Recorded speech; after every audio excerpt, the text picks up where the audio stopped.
Hello guys, welcome back to How to Write VSLs, and today I'm going to be talking about some more of my VSL hot takes. This jacket looks so cringe, but I washed the other one. Let's get into it. So obviously, just like last time, if you haven't seen the last video, you should go watch it. But basically how this works, I go from the least controversial one to the most controversial one. And the first hot take is VSLs to sales calls are better than VSLs straight to buys. Now, this is already a little bit controversial, but it would have to be controversial to be a hot take.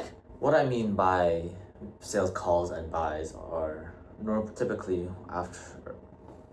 What I mean by sales calls and buys is that typically with VSLs and during the call to action, the last phase, the CTA, you're either going to tell the client to book a call or you're going to tell them to buy. Technically, you could do both, but typically under a VSL, there's only one button, and that one button can only lead to a booking site or like a Calendly or something, or it's going to lead to a payment site where you pay or you book a call. So why do I think that VSLs that go straight to the buys won't work as well as the ones that go to a sales call? Well, I know I dick ride VSLs a fuck ton, but the thing about VSLs is that there's still not enough human touch. Of course, it has way more human touch than copywriting or ads or social media, personal branding. It has way more human touch than that. However, at the end of the day, you don't know the name of the customer. You're not talking to them face to face. It's a pre-recorded video. And I really believe that person-to-person connection is definitely vital. And also because sales calls and VSLs are kind of like brothers, they're both very good for high ticket, high friction sales. What I mean by high friction is that it's something you have to think a lot about. It's like buying a car or buying a house, unless you're a fucking millionaire or something. But it's like buying a car, buying a house, choosing what university to go to, stuff like that. If a water bottle was high friction, you wouldn't buy the water bottle. You'd go to a store, which is you just give $1, you get the water bottle, boom, done, complete. Even if the water bottle was like 50 cents cheaper, you wouldn't go through all that hassle, right? Normal people, well, I don't know about you. So what I'm trying to say is that sales calls, since they have that human touch, since you're talking to them basically face to face, as close as face to face as you can get, or you can just book a in real life meeting, that human touch, that human connection is more persuasive than any copywriting, more than anything you're ever going to get.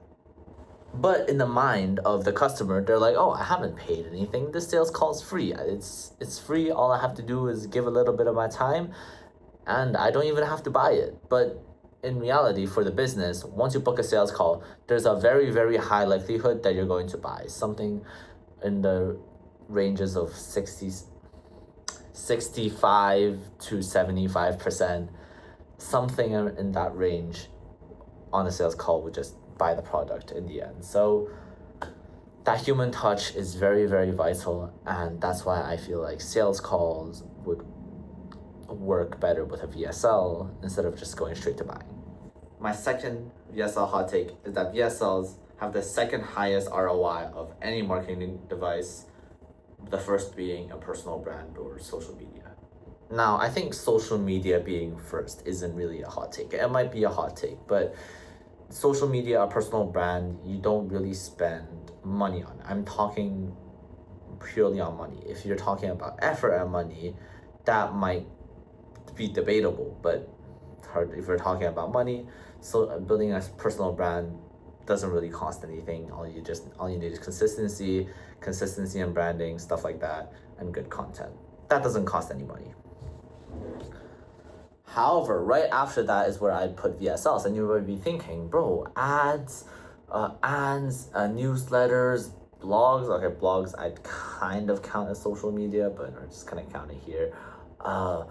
Marketing campaigns, all of that. You're really gonna put VSLs over all that? Yes. Now, the thing you gotta understand about the VSL is that it doesn't need a big audience. A lot of these things, ads campaigns, for example, a Super Bowl ad, to be shown to 100 million people, you have to pay millions of dollars. That's why they're so expensive. An ads campaign, you're going to show on a huge ass billboard that thousands of people are going to walk by. That's why it's expensive. That's why it's going to be expensive. However, a VSL doesn't really need a large audience. It just needs a good amount of people to watch it. And because the whole thing it does is conversion rates. Basically, what I'm trying to say is a lot of these ads campaigns, stuff like that, they buy a large amount of people with money. But the point of a VSL isn't high volume, it's high conversion. Some other honorable mentions might be cold outreach. Of course, cold outreach is amazing. However, if you don't have a VSL is a very good way of building that foundation, building that extra level of trust, so a cold outreach can actually work. And even then, I think at one point a VSL will work better than cold outreach. Of course, when you're starting out, I'm going to be really honest. When you're starting out, don't get a VSL. Focus on cold outreach first and building a personal brand if that's your thing. But a VSL down the line is going to work way better than cold outreach. At the end of the day, a cold outreach is a numbers game, and VSL is a multiplication game. If you have 10,000 website visitors and you get 500 buyers, 20,000 visitors is going to get you 1,000. That's how a VSL works.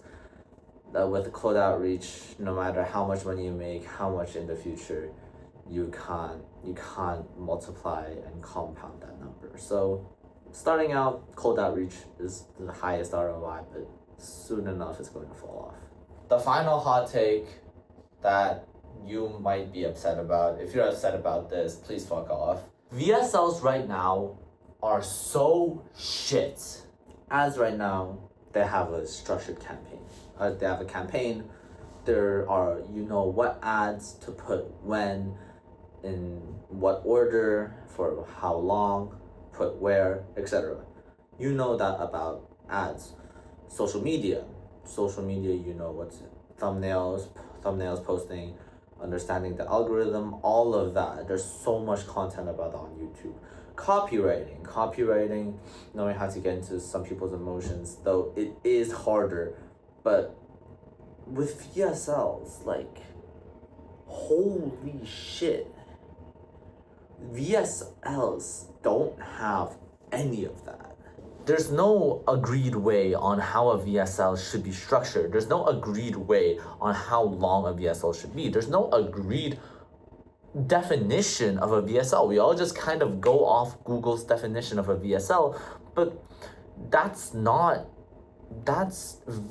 definition of a VSL is so different from what the average person or entrepreneur thinks of when they think of VSL. And I just feel like VSLs get a really, really bad rap. I might be biased because the channel name is literally how to write VSLs.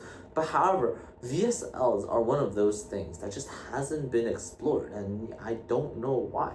Copywriting has been explored, maybe ads, all that. Maybe since those things have been around for much longer. Like ads have been in newspapers, which have been in for centuries. Same with copywriting. Writing, since the invention of writing, all of that has been explored. But I feel like VSLs, even though they're new, and that's why I'm doing it, VSLs really need that push forward, right? There has to be that leap forward in VSL quality where everyone knows, oh, this is what a good VSL is, this is what a bad VSL looks like, this is what a good VSL would do, this is what a bad VSL would do. Right now, nobody knows anything about a VSL. They just put a video on the sales page and call it a day. So, in conclusion, firstly, VSLs to straight sales are bad and VSLs to sales calls are good, because sales calls, at the end of the day, firstly, they have a good relationship with VSLs. They're both good for high-ticket businesses that sell high-ticket items. And secondly, sales calls have that human touch that VSLs don't have. So they work hand in hand together. That's why you should talk about a sales call at your call to action instead of talking about buying immediately. Who would do that? Hot take number 2, VSLs have the second highest ROI, just behind social media, because of it's a compound effect. It's a multiplication from your website visitors, so it's really easily scaled, and also it's just not expensive in the grand scheme of things. It's not expensive at all compared to big budget ads, stuff like that. And finally, a random 16-year-old kid that doesn't have any experiences with sales is here saying that VSLs are shit.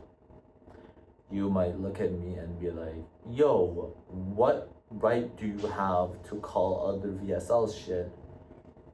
I don't have the right to say that, but I'm going to say that, and you can get mad at it, and I will not give a damn. VSLs are shit, and my job, my goal is to make better VSLs and distribute them for more businesses. So if you want to see that, follow along the journey. I'm going to upload a video. When this comes out, when you're watching this, is going to be the Sunday. You should go watch that, part 1 of my journey into building a VSL agency. You can go on your journey to success with me. And one last thing, stay blessed.